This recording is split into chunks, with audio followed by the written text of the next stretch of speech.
Assalamualaikum warahmatullahi wabarakatuh. Perkenalkan, nama saya Melinda, NIM O1A1171155 dari kelas A. Di sini saya akan menjelaskan tugas UTS Biokimia Farmasi yang berjudul Metabolisme Karbohidrat dan Metabolisme Lipid.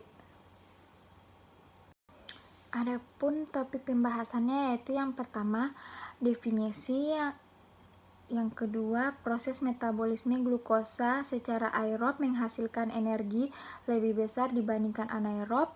Yang ketiga, hubungan metabolisme karbohidrat dengan metabolisme lipid. Yang keempat, hasil energi yang dihasilkan pada metabolisme lemak.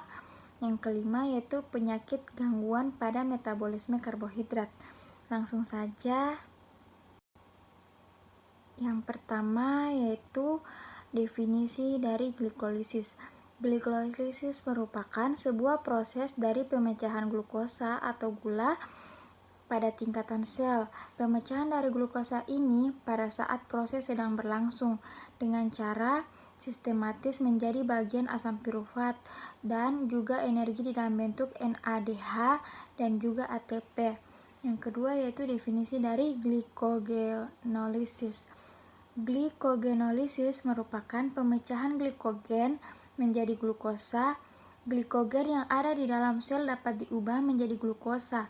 Proses perubahan ini dikenal sebagai proses glikogenolisis.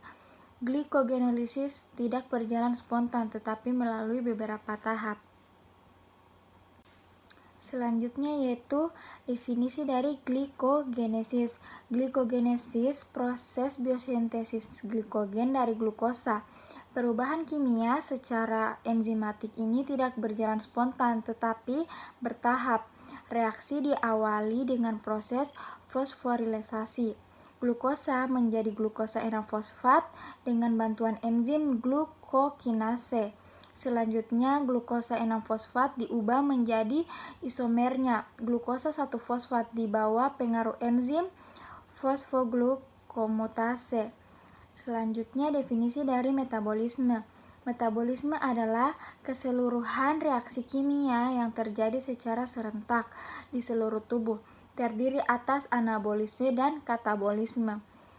Selanjutnya, definisi dari anabolisme. Anabolisme adalah sintesis atau pembentukan molekul organik yang menyerap atau membutuhkan energi, sedangkan katabolisme adalah pemecahan molekul organik yang menghasilkan energi. Selanjutnya yang kedua, proses metabolisme glukosa secara aerob menghasilkan energi lebih besar dibandingkan anaerob. Selanjutnya, respirasi aerob. Yang pertama, respirasi aerob yaitu reaksi katabolisme yang memerlukan suasana aerobik, dengan demikian keberadaannya oksigen sangat diperlukan. Hasil dari reaksi ini adalah energi dengan jumlah yang besar. C6H12O6 plus 6O2 menghasilkan 6CO2 plus 6H2O plus energi atau 38 ATP. Tahapan respirasi aerob yang pertama, glikolisis ini adalah pengubahan glukosa atau C6 menjadi asam pirufat C3. Perubahan glikolisis berlangsung di sitoplasma. Setelah itu, yang kedua, dekarboksilasi oksidatif adalah pengubahan asam pirufat C3 menjadi 2-asetil-CoA, 2-NADH dan 2-CO2. Dekarboksilasi oksidatif berlangsung di mitokondria. Lalu tahap yang ketiga, siklus Krebs. Ini adalah reaksi penyatuan asetil-CoA dengan asam oksaloasetat menghasilkan CoA6, NADH dan 4CO2. Siklus Krebs ini berlangsung pada mitokondria. Tahap yang terakhir yaitu transfer elektron adalah reaksi reduksi atau oksidasi NADH dan molekul FADH2 yang pada akhirnya menghasilkan H2O, juga energi berupa ATP di mana berlangsung pada membran mitokondria. Selanjutnya dari proses sebelumnya kita mendapatkan 10 NADH. 10 NADH itu dari glikolisis 2 NADH, dari karboksilasi oksidatif 2 NADH, siklus Krebs 6 NADH. Karena satu molekul NADH menghasilkan 3 ATP, maka total ATP yang didapat adalah 10 NADH kali 3 ATP sama dengan 30 ATP. Sedangkan jumlah FADH2 yang kita dapatkan dari proses siklus Krebs adalah 2 buah molekul FADH2. Jika satu molekul FADH2 akan menghasilkan 2 ATP, maka total ATP yang kita dapatkan dari FADH2 adalah 4 ATP. Jika kita menambahkan 4 ATP yang kita dapatkan dari proses glikolisil dan siklus Krebs, maka total ATP yang dihasilkan dalam proses respirasi aerob adalah 2 ATP tambah 2 ATP tambah 30 ATP tambah 4 ATP menghasilkan 38 ATP. Tetapi pada proses glikolisis terjadi proses perpindahan dari sitoplasma menuju proses selanjutnya, yaitu transport elektron yang terjadi di mitokondria. Proses perpindahan ini akan membutuhkan energi 2 ATP. Jadi ATP bersih yang dihasilkan adalah 36 ATP. Selanjutnya yaitu respirasi anaerob. Respirasi anaerob menghasilkan respirasi aerob. Reaksi yang tidak memerlukan oksigen atau O2 respirasi ini terjadi pada bagian sitoplasma dan tujuannya untuk mengurangi senyawa organik. Respirasi anaerob hanya menghasilkan sejumlah energi yang lebih kecil, yakni 2 ATP saja. Respirasi anaerob berdasarkan hasil katabolismenya dibedakan menjadi 2, yaitu fermentasi alkohol dan fermentasi asam laktat. Dari gambar di samping, yaitu fermentasi alkohol merupakan respirasi anaerob yang mengubah glukosa menjadi energi, etanol, dan karbon dioksida. Dilansir dari biodiferensiasi, respirasi anaerob menghasilkan energi dari jumlah kecil, yaitu 2 molekul ATP. Sedangkan respirasi aerob menghasilkan energi dalam jumlah besar, yaitu 32 molekul ATP.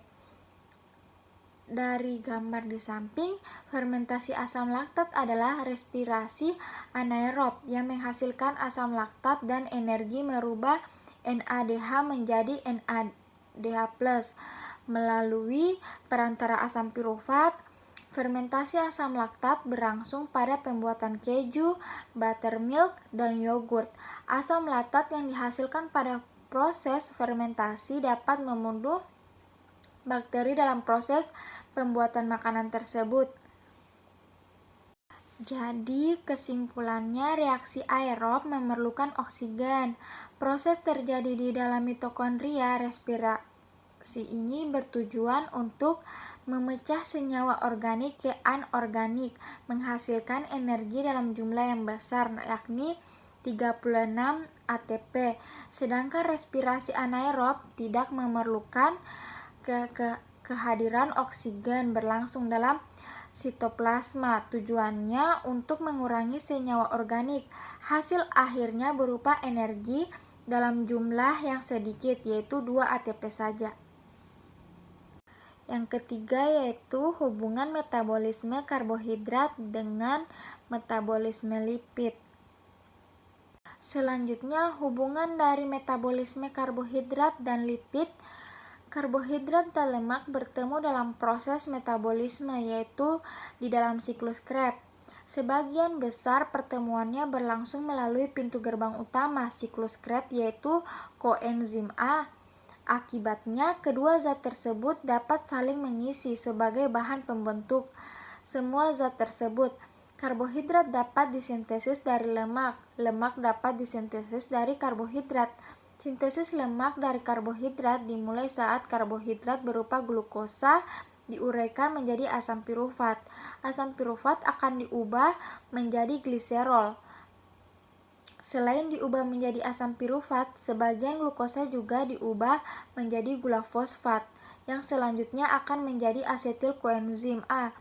Asetil koenzim A akan menjadi asam lemak. Gliserol dan asam lemak akan menjadi lemak. Selanjutnya yaitu yang keempat, hasil energi yang dihasilkan pada metabolisme lemak. Pada metabolisme lemak, hidrolisis lemak menghasilkan asam lemak dan gliserol. Asam lemak akan mengalami beta oksidasi menjadi asetil-CoA. Selanjutnya, asetil-CoA akan memasuki daur atau siklus Krebs. Sementara itu, gliserol akan diubah menjadi senyawa fosfogliserdehid atau G3P agar dapat memasuki reaksi glikolisis. Dibandingkan dengan karbohidrat dan protein, lemak lebih banyak menghasilkan energi ketika dioksidasi, di mana satu molekul asam lemak dengan atom 6C atau asam heksanoat yang dioksidasi secara sempurna dapat menghasilkan 44 ATP. Sementara itu, glukosa yang juga mempunyai 6 atom C hanya menghasilkan 36 ATP. Karena asam lemak akan memasuki siklus Krebs setelah diubah menjadi asetil-CoA melalui reaksi beta oksidasi. Selanjutnya, asam lemak dengan jumlah atom C2N akan menghasilkan sejumlah N-asetil-CoA. Dengan demikian, asam heksanoat atau N6C menghasilkan 3 molekul asetil-CoA. Mula-mula asam heksanoat yang telah teraktivasi atau memerlukan 2 ATP menjadi asli CoA akan menghasilkan mitokondria. Selanjutnya, asil CoA dalam mitokondria menghasilkan beta oksidasi. Pada reaksi ini, asil CoA yang berasal dari asam heksanoat atau C sama dengan 6 mengalami 2 kali siklus dalam menghasilkan 3 asetil-CoA atau C sama dengan 2. Siklus pertama menghasilkan 1 molekul asetil-CoA, 1 FADH, 1 NADH dan butiril CoA 4 atom C. Pada siklus 2 butiril CoA dioksidasi menjadi 2 molekul asetil-CoA dengan menghasilkan 1 FADH2 dan 1 NADH. Adapun jumlah ATP yang dihasilkan pada beta oksidasi yaitu 10 ATP. Selanjutnya yaitu aktivasi asam heksanoat menjadi heksanoil CoA memerlukan 2 ATP, maka hasil bersih ATP sama dengan 10 kurang 2 sama dengan ATP sama dengan 8 ATP. Selanjutnya, 3 molekul asetil-CoA akan memasuki daur Krebs dan mengalami oksidasi sempurna menjadi CO2 dan H2O. Selanjutnya, pada oksidasi 3 molekul asetil-CoA ini dihasilkan 3 kali 12 ATP menghasilkan 36 ATP. Jadi, oksidasi asam lemak menghasilkan 44 ATP.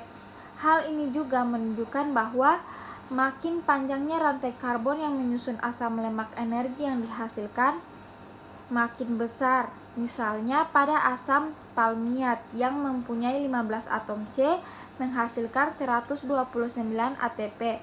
Selain itu, senyawa lain hasil hidrolisis lemak yaitu gliserol dapat memasuki jalur glikolisil setelah diubah menjadi gliseraldehid 3-fosfat atau PGAL.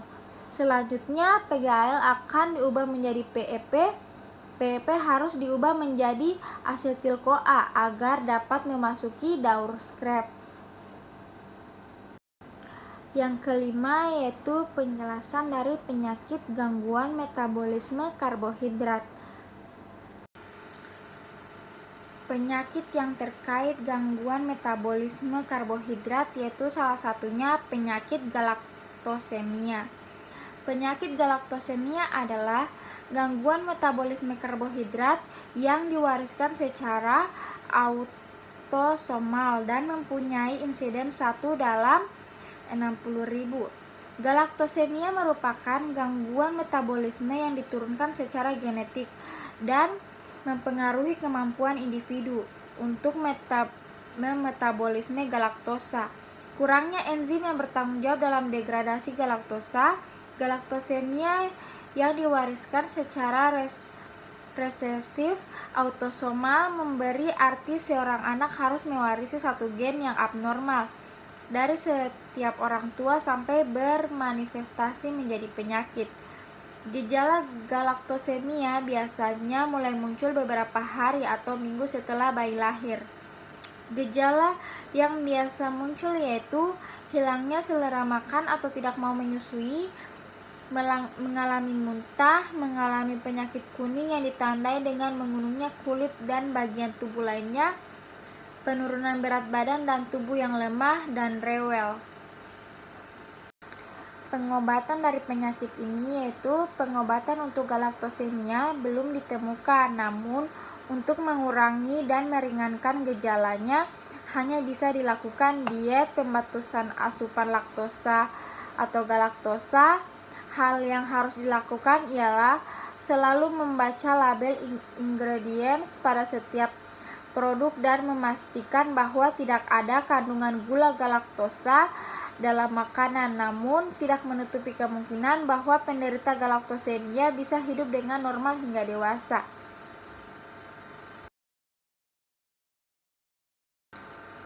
Itulah hasil presentasi tugas UTS saya. Lebih dan kurangnya mohon dimaafkan. Wabillahi taufiq wal hidayah. Wassalamualaikum warahmatullahi wabarakatuh. Terima kasih.